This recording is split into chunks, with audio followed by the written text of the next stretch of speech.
So yun guys, i-unbox na nga natin yung pambato natin sa Osaka na Tamiya, no?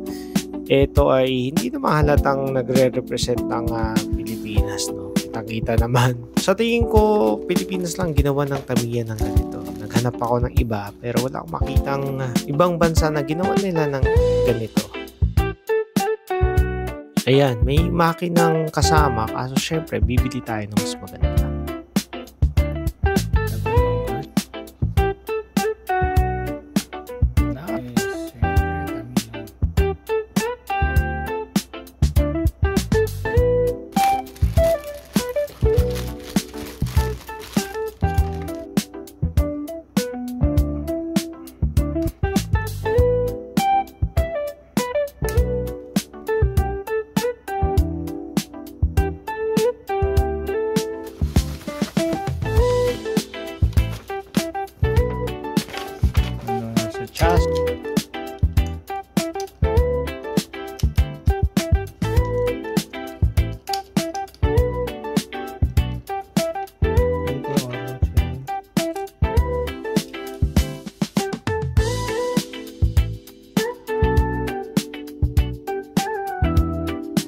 Siyempre, break din tayo pag may time.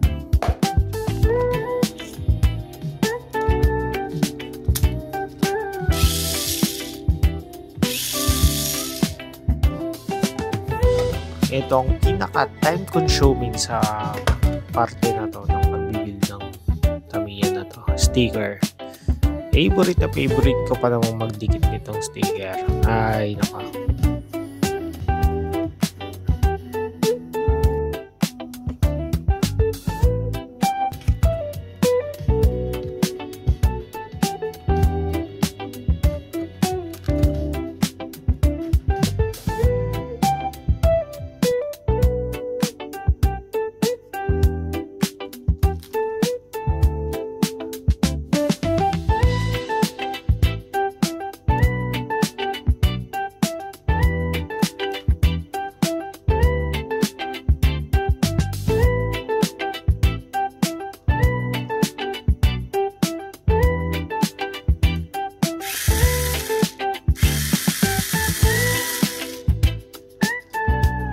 At ayan, buo na ang ating jeepney Tamiya.